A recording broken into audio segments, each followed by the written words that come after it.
Assalamualaikum warahmatullahi wabarakatuh. Innal hamdalillah nahmaduhu wa nasta'inuhu wa nastaghfiruh wa na'udzu billahi min syururi anfusina wa min sayyiati a'malina may yahdihillahu fala mudhillalah wa may yudlil fala hadiyalah. Asyhadu an la ilaha illallah wahdahu la syarikalah wa asyhadu anna Muhammadan abduhu wa rasuluhu alladzi la nabiyya ba'da. Qala Allah ta'ala fi kitabihil karim, ya ayyuhalladzina amanu taqullaha haqqa tuqatih wa la tamutunna illa wa antum muslimun. Ya ayyuhan nasu taqu rabbakumul ladzi khalaqakum min nafsin wahidah wa khalaqa minha zawjaha wa batha minhuma rijalan katsiran wa nisaa'a wattaqullaha alladzi tasaaluna bihi wal arham innallaha kana 'alaikum raqiba. Ya ayyuhalladzina amanu taqullaha wa qulu qawlan sadida yuslih lakum a'malakum wa yaghfir lakum dzunubakum wa may yuti'illaha wa rasulahu faqad faza fawzan 'azima. Amma ba'du. Alhamdulillah, segala puji hanya milik Allah Subhanahu wa taala. Salawat dan salam tidak lupa senantiasa kita curahkan kepada Nabi kita Nabi Muhammad sallallahu alaihi wasallam beserta keluarganya, sahabatnya, tabi'in, tabi'ut tabi'in, dan kepada para pengikutnya yang senantiasa istiqomah berpegang teguh di atas sunnahnya Nabi Muhammad sallallahu alaihi wasallam hingga akhir zaman.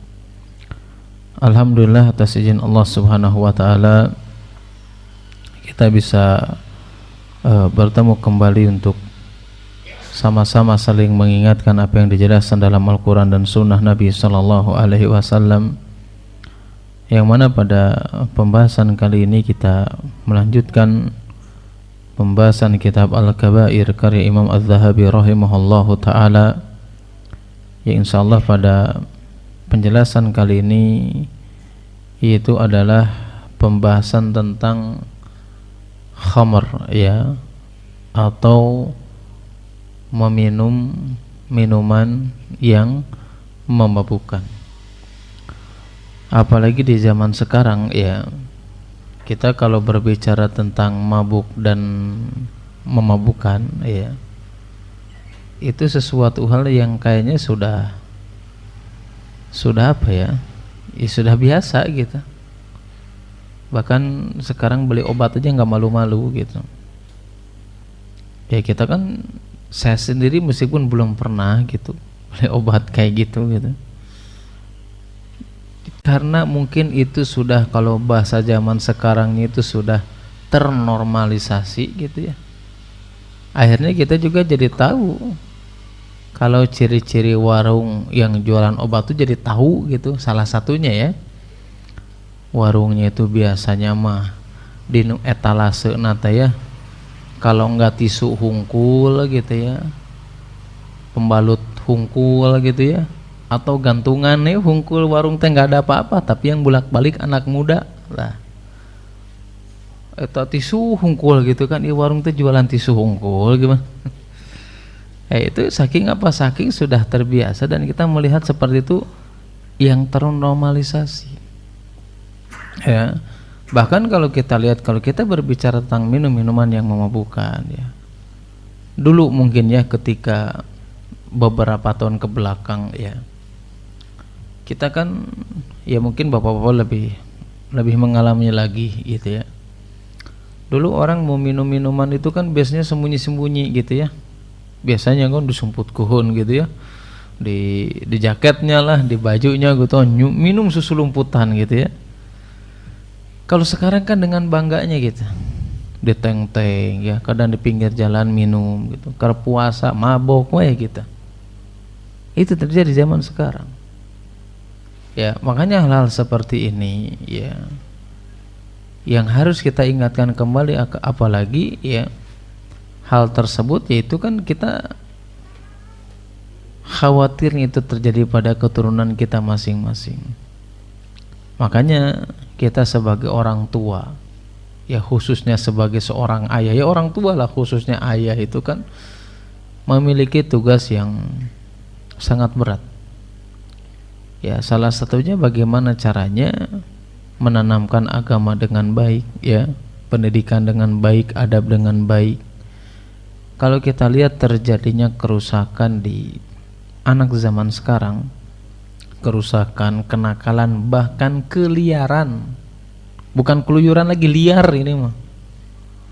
Itu tahu yang menyebabkan seperti itu apa? Orang tua itu. Ya, anak nggak punya adab, nggak punya akhlak, gitu, mabuk-mabukan ataupun melakukan keburukan apapun yang mereka lakukan, itu faktornya adalah orang tuanya itu. Makanya Imam Ibnul Qayyim rahimahullah ta'ala menjelaskan, ya, kepada kita semuanya bahwasanya kebanyakan faktor rusaknya anak itu, keturunan kita itu adalah orang tuanya. Orang tua yang tidak mengajarkan adab dan akhlak dengan baik, menanamkan agama dengan baik, sehingga apa? Ya anak-anak keturunan kita itu ya terjerumus kepada sesuatu yang diharamkan. Salah satunya adalah khamar. Kita membiarkan pergaulannya, ya. Kadang-kadang istilah yang sudah ternormalisasi yang sering muncul dalam pikiran kita sering mikir begini, biarinlah anak segitu mah sedang mencari jati diri. Dalam Islam nggak kayak gitu. Kita kan sering kayak gitu, udah biarin. Zamannya tambah keren, nyari jati diri, itu perkataan yang salah. Ya, saking pentingnya kita mengarahkan anak keturunan kita, ya, sampai nggak boleh kita mengatakan biarin jati dirinya kumaha, dia yang mencari itu adalah sesuatu yang diharamkan. Saking Islam itu memperhatikan anak keturunan kita supaya tidak terjerumus pada sesuatu yang diharamkan, salah satunya khamar atau kemaksiatan apapun itu. Islam itu sudah memerintahkan kepada kita bagaimana menanamkan agama, pendidikan yang baik, bukan setelah lahir, sebelum lahir. Sebelum anak kita lahir, Allah sudah memerintahkan kita bagaimana mendidik anak kita supaya agamanya baik, pendidikannya ke depan seperti apa sebelum lahir, bahkan sebelum nikah. Buktinya apa? Allah memerintahkan kepada kita sebagai laki-laki untuk mencari wanita yang soleha. Ya, Islam memerintahkan kepada kita sebagai laki-laki bukan hanya segera mencari wanita yang soleha saja, tetapi apa? Seorang ibu yang bisa mendidik dan menanamkan agama yang baik kepada keturunannya. Itu bukti kalau tanggung jawab kita itu bagaimana menanamkan agama yang baik. Bagaimana caranya menanamkan adab dan akhlak yang baik supaya tidak tumbuh dewasa apa? Menjadi remaja yang berada di atas kemaksiatan liar, bukan hanya sekedar nakal. Itu tanggung jawab orang tua. Cuman kadang-kadang kita ini kalau sudah memasukkan anak ke sekolah, ke pesantren, seolah-olah sudah merdeka gitu. Seolah-olah sudah lepas tanggung jawab. Padahal pesantren dan sekolah agama itu hanya sekedar membantu. Tetap kewajiban ada dalam orang tua. Makanya wajar Imam Ibnul Qayyim rahimahullah ta'ala ini senada dengan terjadi zaman sekarang. Orang mabuk, orang zina, ya, atau melakukan kemaksiatan apapun, itu yang rusak orang tuanya.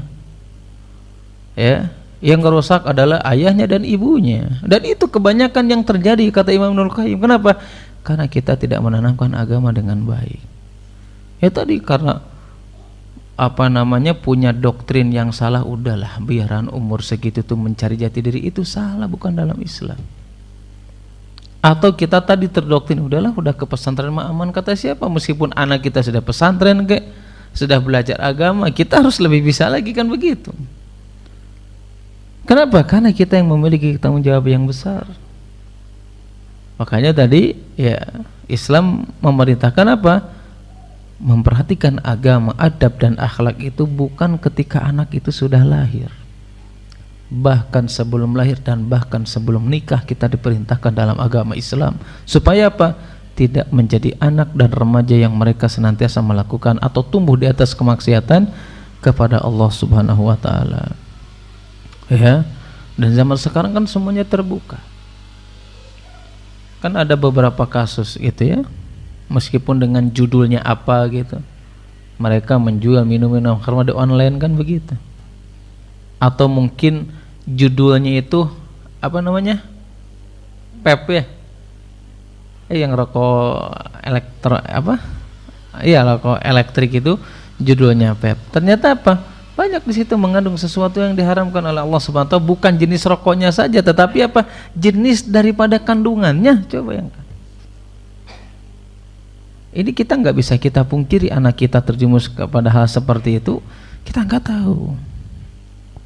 Makanya ya, salah satu doa yang diperintahkan oleh Allah Subhanahu wa taala dalam surat Al-Ahqaf ayat 15, salah satu doa yang Allah perintahkan kepada kita apa? Wa aslih li fi dzurriyyati. Meminta kepada Allah Subhanahu wa taala agar diperbaiki keturunan kita. Salah satunya apa? Dihindarkan dari sesuatu yang diharamkan. Kadang kita selama ini berdoa minta rezeki, minta dilancarkan urusan, tapi lupa untuk mendoakan keturunan. Untuk apa? Wa aslih li fi dzurriyyati. Meminta kepada Allah agar diperbaiki keturunan kita masing-masing. Karena nggak bisa dipungkiri kalau seandainya, ya apalagi zaman sekarang, ya sangat mudah seseorang itu terjerumus kepada kemaksiatan kepada Allah Subhanahu wa taala. Udah macam-macam zaman sekarang.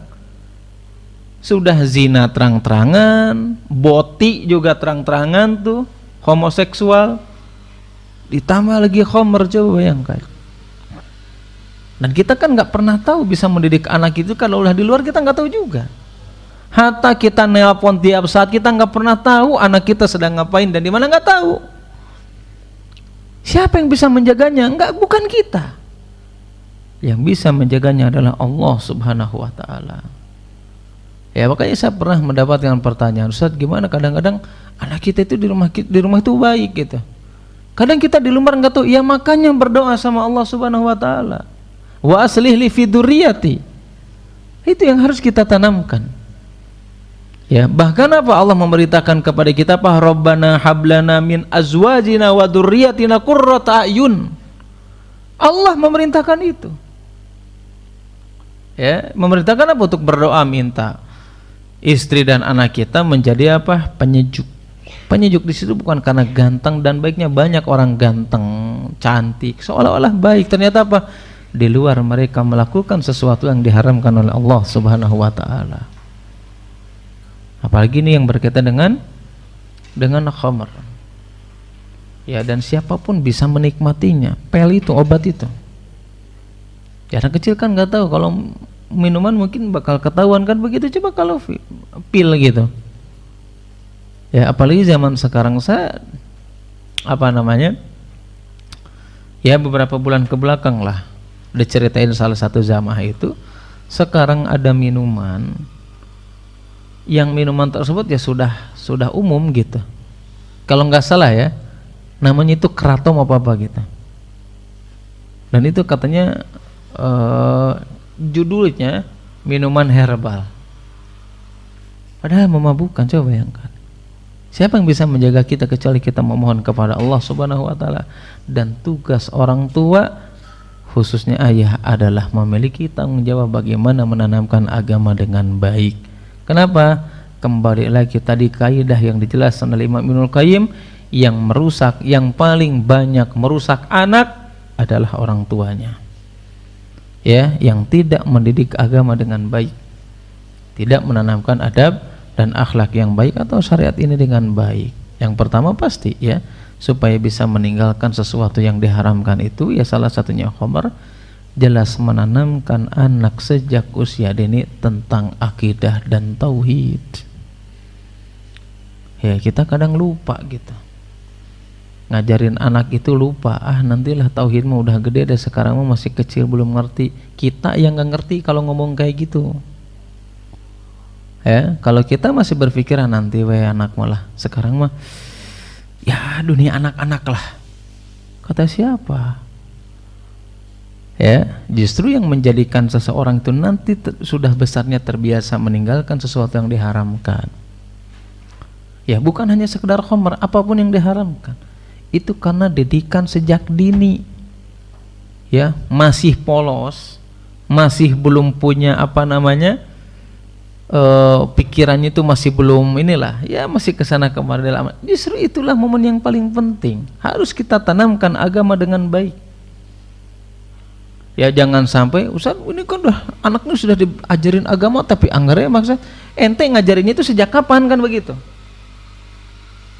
Coba kalau diajarkan dari sejak dini ketika masih anak kecil. Nabi SAW mengajarkan, memberikan contoh kepada kita, memerintahkan kita untuk ngajarin sholat kapan ke sama anak? Ketika usia berapa? 7 tahun. Kalau 7 tahun nanti sudah 10 tahun gak bisa, sedikit dicepretkan begitu, itu sudah balik atau belum? Itu belum balik, tapi kenapa Nabi SAW memerintahkan kepada kita mengajarkan anak sholat di usia 7 atau 10, padahal itu belum balik. Kenapa? Ini pelajaran untuk mendidik agama. Supaya apa? Supaya ketika dia sudah balik, ya, supaya dia ketika sudah dewasa sudah terbiasa melakukan ketaatan dan meninggalkan sesuatu hal yang diharamkan. Ya, mendidik supaya meskipun waktu kecil 7-10 tahun nggak konsisten gitu. Kalau anak kecil kadang kerudung, kadang enggak, kadang sesuatu enggak. Ya enggak apa-apa, memang itu prosesnya seperti itu, tapi harus kita tanamkan dengan baik. Yang paling penting akidah ya ikhwah dari sejak kecil. Makanya Nabi mengajarkan kepada Ibnu Abbas apa? Ihfadillah yahfadka. Itu padahal masih kecil, coba bayangkan. Tapi sudah ditanamkan sama Nabi kepada Ibnu Abbas, ihfadillah yahfadka. Itu akidah kalau ente menjaga Allah Subhanahu wa taala. Kalau kamu menjaga syariat Allah Subhanahu wa taala, maka Allah juga akan menjaga itu sejak kecil ditanamkan, coba bayangkan. Sehingga apa? Tumbuh di atas ketauhidan untuk memudahkan mereka meninggalkan kemaksiatan. Bahkan apa? Coba sampai Nabi betapa pentingnya supaya bisa tumbuh mudah melakukan kemaksiatan atau meninggalkan kemaksiatan. Kita ingat dengan hadis Aisyah radhiyallahu taala anha, ayat-ayat yang pertama turun ini dibahas juga dalam ini. Ayat yang pertama turun adalah ayat-ayat mufassal. Ayat mufassal itu apa? Dijelaskan di dalamnya tentang surga dan nerakanya Allah Subhanahu wa taala. Kenapa? Dulu ayat-ayat yang pertama itu atau awal-awal yang turun itu surat mufassal yang di dalamnya tentang surga dan neraka, bukan tentang halal dan haram. Kenapa menjelaskan tentang itu? Kata Aisyah, kalau dulu awal yang pertama kali turun nggak boleh minum khamr, nggak boleh zina, maka mereka tetap akan melakukannya, tidak akan meninggalkan zina dan mabuk-mabukan. Tapi apa yang menjadikan mereka meninggalkan zina dan mabuk-mabukan apa? Karena dari awal ditanamkan tentang surga dan neraka itu adalah bab tauhid namanya. Itu yang harus kita tanamkan. Ya karena kita nggak tahu, ya keturunan kita nanti ke depan. Mungkin kalau kita sekarang anak-anak kita apa namanya masih kecil ini kan kesempatan yang bagus. Ya yang harus kita biasakan. Ya jelas ya itu yang harus kita fahamkan terlebih awal di zaman sekarang. Ya, di zaman yang serba mudah seseorang untuk melakukan kemaksiatan kepada Allah Subhanahu wa taala, salah satunya adalah berkaitan dengan khamar. Ya, berkaitan dengan sesuatu hal yang bisa memabukkan, terserah. Mau dia minuman, mau dia obat, mau dia vel, mau dia yang di apa namanya yang dihirup gitu ya. Mau dia berbentuk apapun, haram hukumnya, kita jelaskan ya. Tapi yang harus kita pahami ada hal yang sangat menarik ya. Khamr ini yang diharamkan oleh Allah Subhanahu wa taala ini, itu pengharaman khamr itu tidak langsung, bertahap.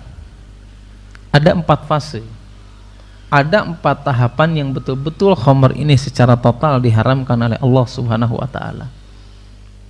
Kenapa demikian? Nah, ini metode dakwah yang harus kita lakukan, yang diajarkan oleh Allah Subhanahu wa taala kepada kita baik dalam Al-Qur'an ataupun melalui hadis Nabi sallallahu alaihi wasallam.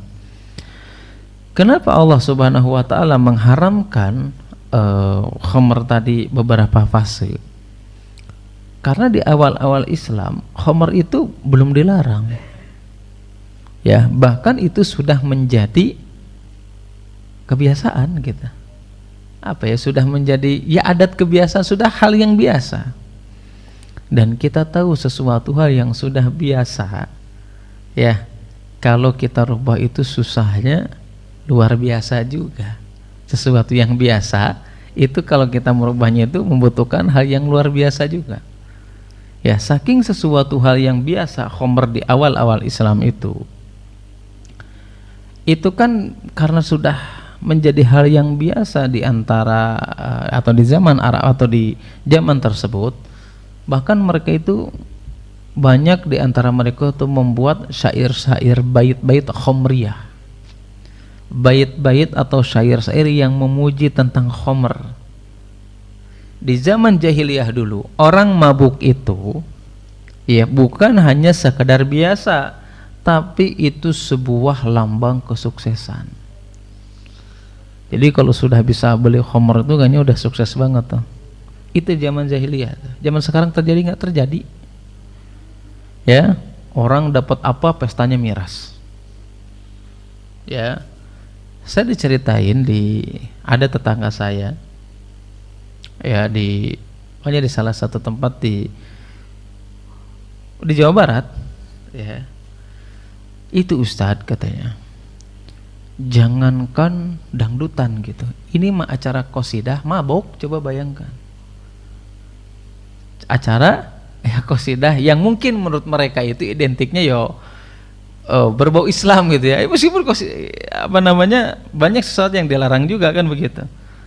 Jangankan dangdut ustadz katanya. Ini mah ketika acara qasidah dimabokan cina kita. Bener, ini di sebagian daerah Jawa Barat seperti itu. Ya. Kalau kita kan, nah ini yang terjadi di zaman sekarang. Bahkan orang sukses, kalau mau nikah ada yang namanya disebut pesta bujang katanya. Mabok oge gitu. Orang lulus apa anger mabok. Kenapa? Nah itulah pemikiran jahiliyah yang sudah terjadi. Mereka menganggap itu adalah simbol kesuksesan.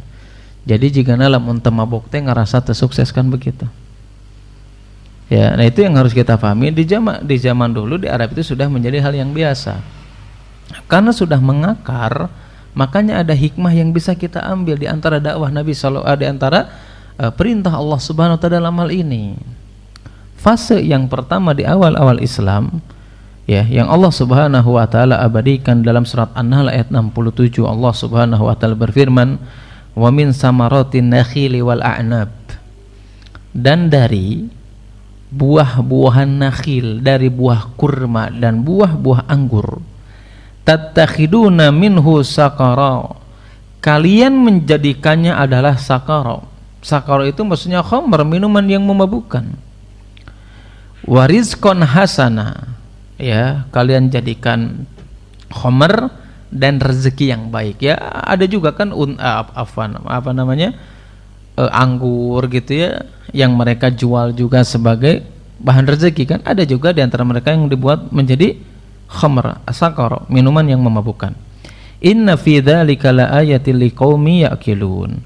Kemudian kata Allah Subhanahu wa taala majazan, inna fi dzalika, sesungguhnya di dalam hal demikian, laayatil liqaumi yaqilun, itu ada tanda-tanda kebesaran Allah Subhanahu wa taala bagi orang-orang yang berakal. Nah, dalam ayat ini meskipun Allah menjelaskan bahwasanya dari buah kurma dan anggur kalian jadikan khamr, ya, dan di dalamnya ada rezeki yang baik, di situ Allah tidak menjelaskan mengharamkan.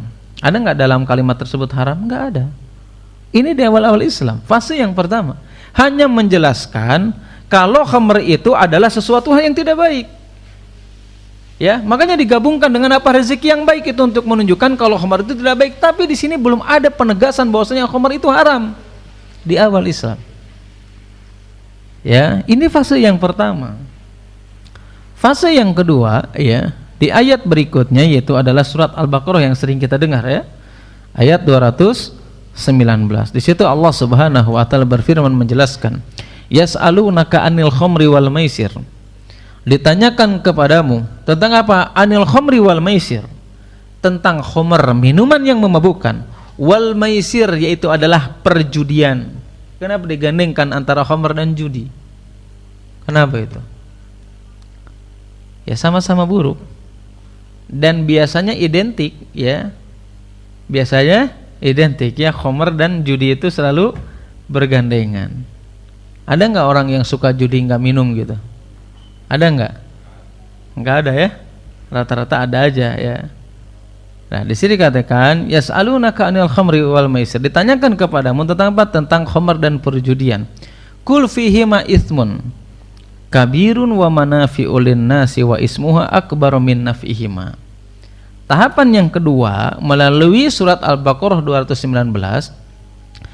Di situ Allah Subhanahu wa taala menjelaskan bahwasanya khamr ya, minuman keras tadi dan perjudian itu fihi ma ismun kabirun, di dalamnya mengandung dosa besar, wa manafi'u linnas, dan di dalamnya juga ada manfaat bagi manusia, wa ismuha akbaru min naf'ihima, tapi dosanya lebih besar daripada manfaatnya. Di sini apakah menjelaskan tentang haram? Enggak juga.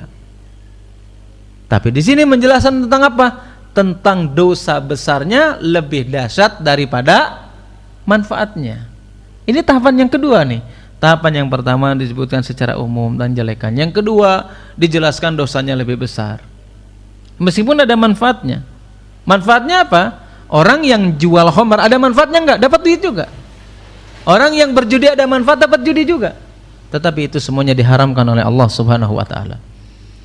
Ya, meskipun ya saya mah kan yang penting ikhtiar, cari uang itu kan buat tetap haram.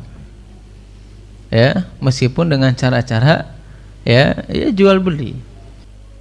Nah, jadi tahapan yang kedua itu, yang pertama tadi menjelaskan hanya sekedar tentang keburukannya, yang kedua menjelaskan tentang dosanya yang lebih besar daripada manfaatnya.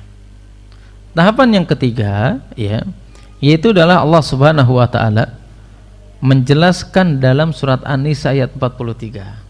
Ya, di sini Allah Subhanahu wa taala berfirman, "Ya ayyuhalladzina amanu la taqrabus sholata wa antum sukara hatta ta'lamu ma taqulun."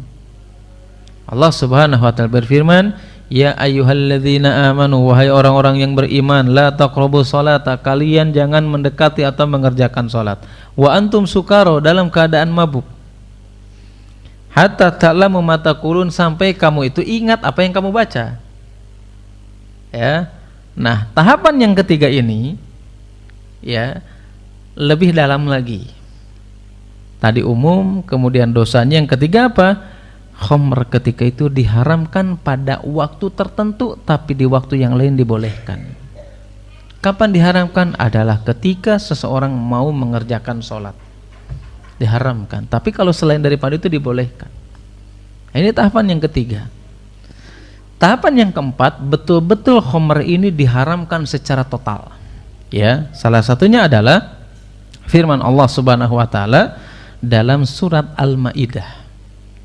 Ya, dalam surat Al-Maidah ayat 90 Allah Subhanahu wa taala berfirman, "Ya ayyuhalladzina amanu, wahai orang-orang yang beriman, innamal khamru wal maisir, sesungguhnya khamr, minuman yang memabukkan, wal maisir, yaitu adalah perjudian, wal ansab." Ansab itu apa? Ansab itu yang dijelaskan ya, atau diartikan ya, salah satu yang dijelaskan oleh para ulama, apa namanya, memberikan sesajen kepada berhala, itu ansab namanya. Ya terserahlah, nyimpan kopi, nyimpan rokok, nyimpan surutu gitu ya, itu namanya ansab atau yang sejenisnya. Jadi apa namanya, memberikan sesuatu kepada berhala. Ya kalau kita bisa difahami adalah sesajen ya.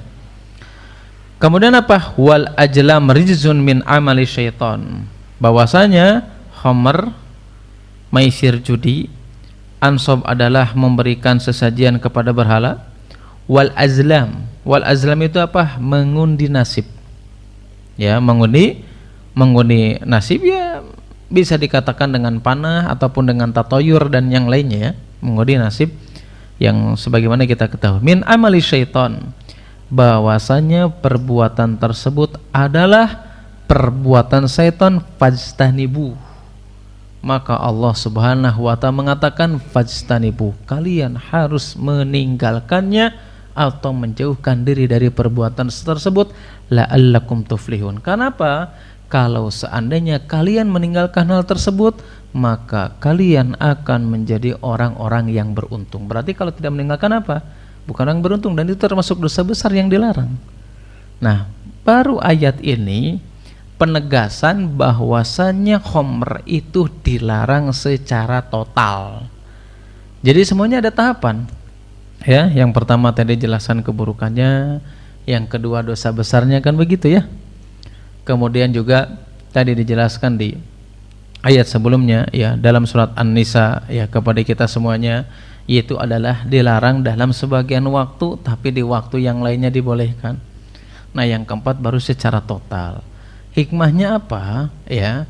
Ini yang bisa kita ambil metode ketika kita berdakwah. Ya, kita berdakwah juga sama, memiliki tahapan, apalagi kita harus mengubah sesuatu hal yang sudah menjadi kebiasaan seseorang. Syirik, bid'ah itu kan di kita sudah menjadi kebiasaan. Ya, kita juga tahap. Ya, memiliki tahapan bagaimana cara berdakwah. Kalau urusan khamr saja yang diharamkan oleh Allah Subhanahu wa taala, Allah pun lebih tahu tentang itu. Allah pun menggunakan apa? Dengan fase-fase dan tahapan. Apalagi kita. Kita semua tahu tentang dalil yang datang dalam salah satu firman Allah Subhanahu wa taala dalam surah At-Taubah ayat 128 kalau enggak salah. Di situ Allah mengatakan apa? Laqad ja'akum rasulun min anfusikum azizun 'alaihi ma anittum harisun 'alaikum bil mu'minina raufur rahim. Telah datang kepada kalian seorang nabi atau seorang rasul dari jenis kalian. Apa itu azizun 'alaihi ma anittum? Sifatnya apa? Senantiasa merasa berat beban yang ditanggung oleh umatnya. Kemudian apa?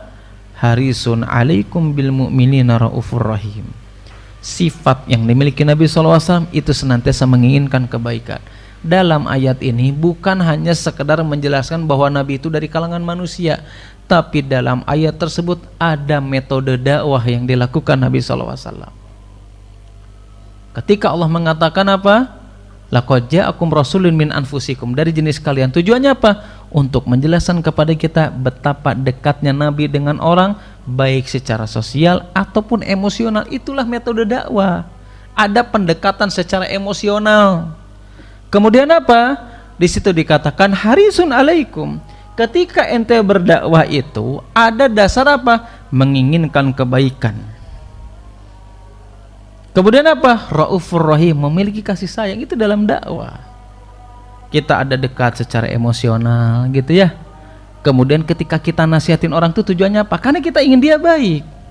Kemudian apa? Didasari kasih sayang. Itu di antara metode dakwah. Sama dengan apa yang dilakukan oleh Allah Subhanahu wa taala, mengajarkan kepada kita bagaimana mengharamkan khamr itu. Itu ya, dakwah itu ada metodenya. Ya, jangan sampai selama ini dakwah kita tidak diterima bukan karena apa yang kita sampaikan salah, tapi metodenya yang salah. Atau kita berbicara bukan di waktu dan tempat yang tepat. Akhirnya apa? Madorotnya jauh lebih besar daripada maslahatnya. Itulah dakwah Ahlussunnah wal Jamaah. Ya, yang diajarkan oleh para salafus saleh. Jelas ya? Itu diantara tahapan ketika mengharamkan khamr. Terus dalilnya apa aja yang dinukilkan oleh Imam Dhahabi rahimahullah ta'ala? Ya, kita baca dalilnya habis sholat isya ya. Dalilnya belum ini. Ya, dalilnya tentang termasuk dosa besar itu apa, nanti insyaallah setelah sholat isya kita lanjut kembali. Wallahu a'lam bishawab.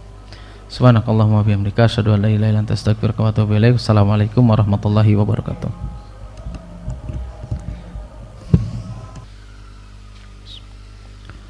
Assalamualaikum warahmatullahi wabarakatuh. Alhamdulillah ala ihsanihi wa syukru ala taufiqi wa imtinani. Asyhadu an la ilaha illallah wahdahu la syarika la ta'dziman li sya'nihi wa asyhadu anna Muhammadan abduhu wa rasuluhu dayan ila ridwanihi. Allahumma shalli ala Muhammad wa ala alihi wa sahbihi wa man tabi'ahum bi ihsanin ila yaumil amma ba'du.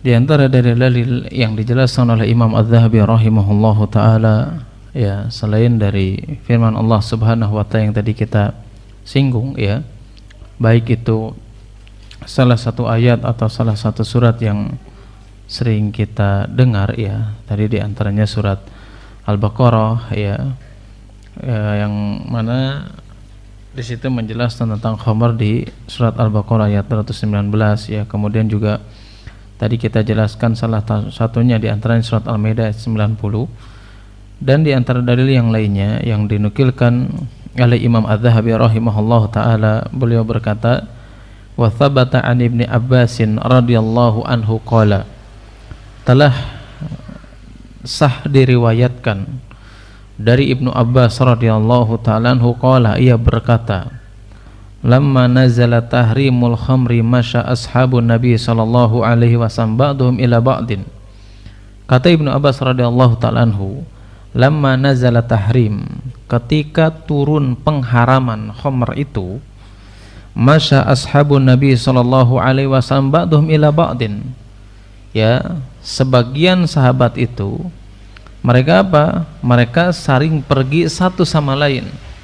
Untuk apa? Untuk mengabarkan tentang haramnya khamar tersebut. Kemudian apa? Karena mereka itu sudah tahu tentang haramnya, kemudian mendatangi satu sama lain untuk menghabarkan pengharaman tersebut. Ya, mereka itu senantiasa berkata, hurrimatil khamru wa ju'ilati idlan lisyirkin, bahwasanya khamr ini sudah diharamkan, wa ju'ilat idlan lisyirki, bahkan apa? Bukan hanya sekedar diharamkan, tetapi haram tersebut digandengkan dengan perbuatan kesyirikan. Nah, riwayat yang datang dari Ibnu Abbas ini, yang di situ dikatakan bukan hanya sekedar diharamkan, bahkan khamratu idlan, disandingkan dengan kesyirikan. Salah satu hikmahnya apa? Untuk menjelaskan kepada kita kenapa khamr ini disandingkan dengan kesyirikan, untuk menegaskan betapa besarnya dosa seseorang yang meminum khamr. Sampai apa? Kedudukannya atau disandingkan dalam ayat yang tadi kita baca, di antaranya dalam surat Al-Maidah 90. Di situ dikatakan apa? Diharamkan al-khamr wal maisir wal ansab wal azlam. Ansab itu kan perbuatan kesyirikan. Ya, memberikan apa namanya sesajen kepada berhala, mengundi nasib, itu kan sebuah kesyirikan. Nah, kenapa khamr digandengkan dengan hal tersebut? Untuk menunjukkan apa? Betapa besar dosa orang yang melakukan khamr itu sendiri. Tapi maksudnya bukan berarti khamr itu dosanya seperti syirik, enggak. Tapi untuk menjelaskan aja bahwasanya khamr pun juga dosa besar. Bahkan sebagian ulama ada yang menafsirkan dari dari riwayat Ibnu Abbas tersebut, kenapa digandengkan antara khamr dengan kesyirikan? Pertama tadi untuk menjelaskan bahwasanya ya itu menunjukkan betapa besarnya dosa meminum khamr. Yang kedua, sebagian ulama menafsirkan digandengkan dengan kesyirikan itu untuk menunjukkan bahwasanya khamr itu dosanya besar. Ya, kenapa? Karena memiliki dampak buruk ketika seseorang meminumnya. Makanya dulu ada yang dijelaskan ya dalam sebuah dijelaskan oleh para ulama.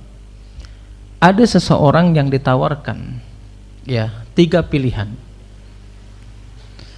Kira-kira ya mana yang kamu pilih? Membunuh seseorang yang tanpa dosa. Kemudian yang kedua itu adalah bahwasanya kamu menzinahi mahrammu, atau pilihan yang ketiga engkau minum khamr. Maka orang tersebut memilih minum khamr. Ternyata apa? Setelah minum khamr, ya dia membunuh dan dia juga menzinahi mahramnya. Untuk menunjukkan apa? Bukti kenapa khamr itu adalah dosa besar, karena memiliki dampak keburukan setelah meminumnya. Mendatangkan apa? Mendatangkan madarat yang jauh lebih besar lagi. Makanya di sini ya, selain daripada dalil yang tadi yang dinukilkan oleh Imam Zahabi rahimahullahu taala, ya Imam Zahabi itu menjelaskan kepada kita semuanya bahwasanya sebuah perkataan wahiyya bila raiba ummul khaba'is, dan tidak diragukan lagi bahwasanya khamr ini adalah ummul khaba'is, induk dari berbagai keburukan. Ya, buktinya kan zaman sekarang. Atau itu karena beritanya viral ya, ada yang meninggal di Jelekong. Itu karena khamr atau bukan? Yang membunuhnya maksudnya. Ya, banyak terjadi pembunuhan, perzinahan, pertengkaran ya, nu hajat nasaha gitu tah, nu ribut nasaha kan begitu ya. Itu semuanya gara-gara apa? Gara-gara khamr. Makanya Imam Dhahabi mengatakan bukan hanya sekedar itu dosa besar saja, bukan hanya sekedar digandengkan dengan kesyirikan itu menunjukkan dosa besar saja. Kenapa? Tapi itu menimbulkan madorot-madorot yang lainnya sehingga dosanya besar. Kenapa? Karena Imam Dhahabi mengatakan umul khaba'is, karena itu induk dari setiap keburukan yang dilakukan oleh seseorang. Ya, bahkan bukan hanya sekedar menimbulkan perkelahian, perzinahan, ya. Bahkan kalau orang sudah mabuk, sudah lupa rasa malunya. Benar nggak mabuk itu menghilangkan rasa malu? Benar nggak? Benar nggak? Yang jawab ya benar nggak? Waktu itu pas dialamin kayak gitu. Menghilangkan rasa malu. Makanya dulu ya, kita kan kalau menyaksikan ya, karena di kampung lah, kita hidup di kampung tuh kan, kalau ada yang hajatan itu kan sudah biasa ya, apalagi di hajatan itu ada dangdut. Biasanya apa? Nginum heula ah meh teu era, itu bukti kalau memabukkan itu memang menghilangkan rasa malu. Ya, benar nggak? Ini bukti yang dijelaskan oleh para ulama kalau itu adalah umul khaba'is, menghilangkan rasa malu. Ya, jadi pede. Bahkan saya juga sama mendengar ya dari sebagian teman-teman yang hijrah itu ya, ketika seseorang itu meminum bukan meminum, menyedot kali ya, sabu ya, saya bilang emang apa gitu nilai plusnya itu apa gitu ya. Gini Ustaz, kalau minuman khamar kan sudah kelihatan ya, goleang galeong gitu ya. Kalau sabu itu memang nggak goleang galeong gitu katanya. Cuman apa? Oh, kita rapi katanya. Cuman memang PD-nya itu lebih tinggi. Katanya seperti itu. Berarti apa? Itu juga bukti kalau sesuatu yang diharamkan salah satunya adalah khamr, adalah bukan hanya sekadar umul khaba'is menjadikan seseorang melakukan perbuatan keji yang lainnya, tetapi apa? Itu diantara bukti kalau khamr itu adalah menghilangkan rasa malu. Padahal seorang mukmin itu harus memiliki rasa malu, karena rasa malu dalam Islam itu adalah tingkatan Islam yang paling apa? Yang paling tinggi, yang paling rendah. Bahkan Nabi SAW menjelaskan kepada kita apa? Ya, malu itu tidak akan mendatangkan sesuatu kecuali kebaikan. Ya, rasa malu yang ada pada diri seorang itu yang akan mendatangkan kebaikan. Bagaimana kalau rasa malu itu sudah hilang? Udah gitu hilangnya karena khamr. Ya, bahkan kata Imam Dhahabi di sini mengatakan selain menjelaskan tentang umul khaba'is, di sini dikatakan apa? Waqad lu'ina syaribuha fi ghairi ma haditsin. Lu'ina, waqad lu'ina, maka telah dilaknat. Siapa itu?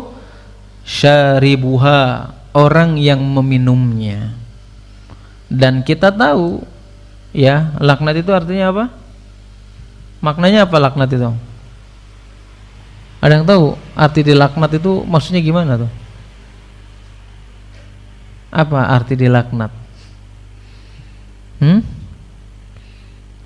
Bahkan dulu ya, saking bangganya gitu, ketika muncul awal-awal ada Facebook gitu, kan nama orang itu biasanya aneh-aneh ya, panjang-panjang gitu. Gitu ya. Itu ngalamin itu. Karena waktu muncul Facebook itu kayaknya saya juga masih sekolah kayaknya atau kuliah, pokoknya ngalamin Facebook itu baru muncul itu orang tuh namanya banyak banget lah. Wow, panjang lah, pakai istilah-istilah anak lucu lah. Ada yang ditulis apa? Anak laknat.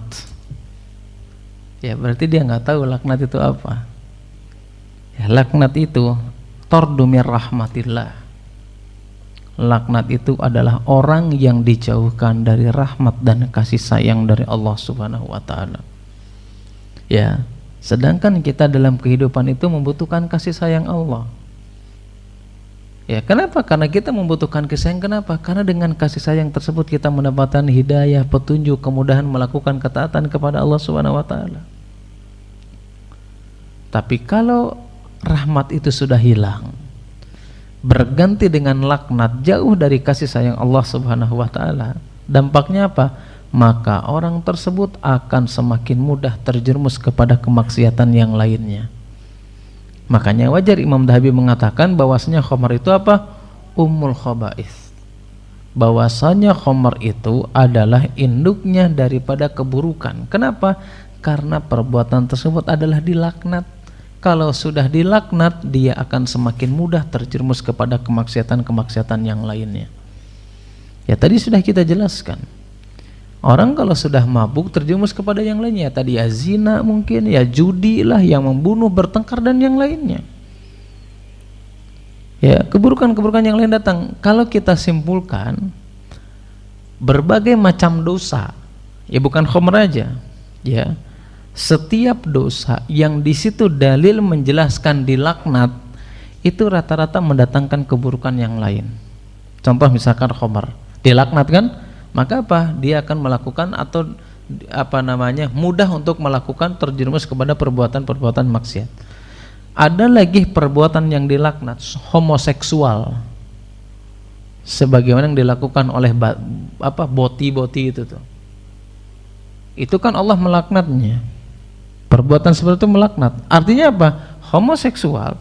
Karena Allah Subhanahu wa taala melaknatnya, akhirnya apa? Ketika orang melakukannya dan mendapatkan laknat dari Allah, dia pun akan mudah untuk melakukan keburukan-keburukan yang lainnya. Betapa banyak orang yang homoseksual, mereka bukan hanya sekedar melakukan sodom dan menyodomi, tapi mereka pun sama minum khamr, narkoba dan yang lainnya. Bahkan penjamretan, pencurian, perampokan yang dilakukan oleh orang-orang tersebut. Sama dengan khamr ini. Apalagi dosa yang dilaknat? Riba misalkan. Ya, dilaknat apa enggak? Jelas itu dilaknat. Apakah mendatangkan keburukan? Sama, datang keburukan yang lainnya. Sudah enggak bisa tidur, bangun seperti orang gila, kan begitu. Ya, intinya bisa kita simpulkan, dosa apapun yang Allah Subhanahu wa taala di dalamnya melaknat, pasti akan membuka pintu-pintu keburukan yang lainnya. Karena jauh dari rahmat Allah Subhanahu wa taala. Ya, sama seperti yang kita bahas kali ini, yaitu adalah tentang khamr. Kemudian ya, di sini juga dijelaskan Imam Dhahabi rahimahullah taala berkata, wa dhahaba Abdullah bin Umar radhiyallahu anhuma ila annal khamra akbarul kabair. Ya, beliau menjelaskan bahwasannya Abdullah bin Umar radhiyallahu anhuma berkata, illa annal khamra, bahwasannya khamr itu akbarul kabair, dosa yang paling besar. Kemudian di antara dalilnya yang lainnya, ya kita kebut aja ya. Ada hadis yang lain dari Ibnu Umar radhiyallahu taala anhu. Kenapa orang-orang yang meminum khamr itu adalah dilaknat oleh Allah Subhanahu wa taala?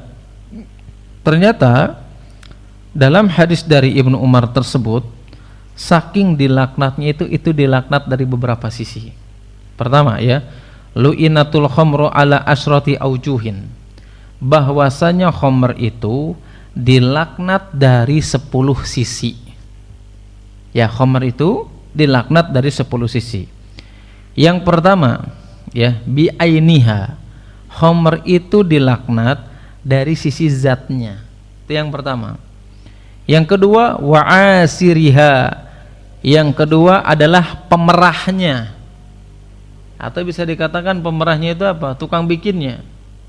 Ya, yang pertama adalah dari zatnya memang dilaknat. Yang kedua adalah pemerahnya. Kan itu biasanya kalau dari anggur itu kayak wine kayak gitu ya. Itu kan diperah istilahnya, apa namanya istilahnya? Diperah lah ya, ya diperah seperti itu. Kemudian apa? Wa mu'tasiriha, ya. Yang ketiga, khamr itu selain daripada zatnya sendiri dilaknat, kemudian pemerahnya, dan apa? Yang ketiga itu adalah wa mu'tasiriha, orang yang meminta untuk diperahnya. Ya, orang yang meminta untuk diperahnya. Yang keempat, wa ba'iha, siapa itu? Penjualnya. Meskipun yang jual nggak mabuk, tapi dia menjual, termasuk orang yang dilaknat oleh Allah Subhanahu wa taala. Kemudian yang kelima, wa mubta'iha, ya. Siapa itu wa mubta'iha? Adalah pembelinya. Tuh dilaknat. Enggak minum cuma disuruh beliin. Kan dia pangmelikan gitu ya. Nah, itu siapa itu? Pembelinya itu termasuk orang yang dilaknat. Kemudian apa? Wa hamiliha.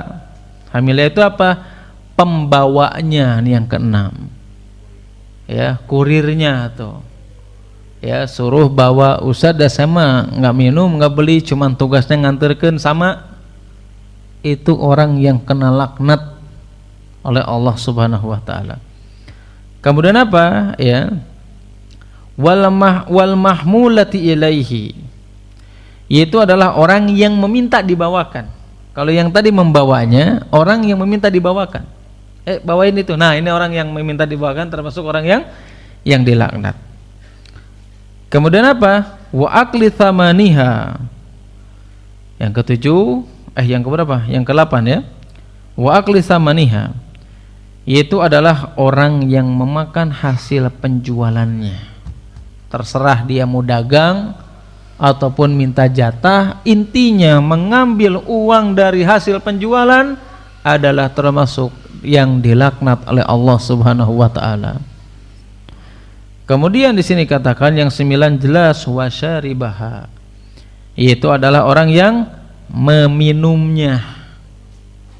Dan ke-10 yang dilaknat oleh Allah Subhanahu wa taala yang berkaitan dengan khamar, wasakiha, yaitu adalah orang yang menuangkannya. Ya, dari mulai zatnya, dari mulai yang memerasnya, yang apa tadi teh? Yang memeras ya. Asiriha itu apa namanya? Ya, pemerahnya atau pemerasnya. Kemudian yang meminta diperahnya, kemudian yang menjualnya, kemudian pembelinya, yang membawanya dan minta dibawakan dan memakan harta dari hasilnya, meminumnya dan menuangkan, itu termasuk yang dilaknat oleh Allah Subhanahu wa taala. Sama dengan pelaku riba ya. Sama satpamnya yang menuduh apa? Bukan menuduhnya, yang menuduhkan. Apa bahasa Indonesianya? Ini yang menunjukkan. Kita kan sekarang ke bank tuh nggak langsung kan? Pak sama satpam ditanya, "Badai kawan apa?" "Badai rambut artus." "Oh, mangga iya ini tah." "Ustaz, saya nggak kerja di bank, cuman jadi security-nya gitu." Atau jadi OB-nya sama, ya. Penulisnya sama, sekretarisnya, bahkan saksinya juga sama. Adalah sesuatu hal yang mengundang laknat dari Allah Subhanahu wa taala. Nah, ini kalau kita berbicara dengan khamar. Sampai jam berapa, Pak? Cukup apa kurang, Pak? Yang terakhir aja ya. Yang terakhir lah. Kan saya sudah ingat, Kak. Saya sudah mengingatkan sering ya, termasuk di sini. Kalau kajian jangan lihat waktu. Lihatnya apa, Pak? Ingatnya apa? Lihatnya tatapan mata dan gaya duduk ya. Kalau tatapan mata kosong, nah udahlah, nggak usah diberesin, udah nggak bakal nuar. Kalau duduknya udah gonta-ganti, nah itu sudah ya. Waqala sallallahu alaihi wasallam, maka Nabi SAW mengatakan, man syaribal khamra fajliduhu, maka barang siapa yang meminum khamr fajliduhu, yaitu adalah dicambuk. Fa in ada fajliduhu, kalau mengulanginya cambuk lagi. Fa in syaribaha fajliduhu, minum lagi dicambuk lagi. Fa in syaribaha rabi'ata faqtuluhu, kalau dia sudah minum yang keempat kali maka dibunuh. Tapi kalimat dibunuh ini atau hukum yang dijelaskan dalam hadis tersebut, sebagian para ulama mengatakan ini adalah hukum yang sudah dimansuh. Dimansuh itu dihapus. Ya, buktinya ada yang beberapa kali minum mereka tidak dibunuh. Wallahu a'lam bishawab. Yang jelas intinya khamar, ya, meminum khamar, membawanya, menuangkannya, mengambil dari hasilnya adalah sesuatu yang diharamkan oleh Allah Subhanahu wa taala. Saya pernah dapat pertanyaan, ya, nanya ada orang yang kerja di perusahaan tersebut. Di luar negeri, bukan di sini. Ya, dia nanya tentang hukum sholat dulu gitu ya. Kemudian saya itu kerjanya di tempat seperti itu gitu ya. Saya nggak minum, cuman saya kerja di tempat pembuatan tersebut. Haram, nggak boleh.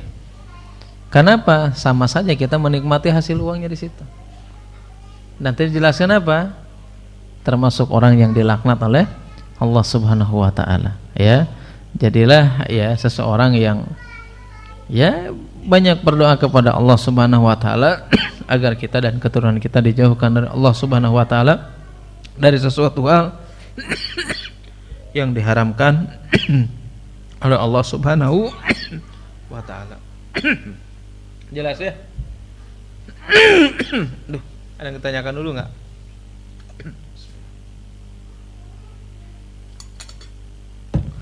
Ya, kalau tidak ada yang ditanyakan kita tutup saja ya. Tutup ya. Subhanakallahumma wa bihamdika asyhadu an la ilaha illa anta astaghfiruka wa atubu ilaik. Wassalamualaikum warahmatullahi wabarakatuh.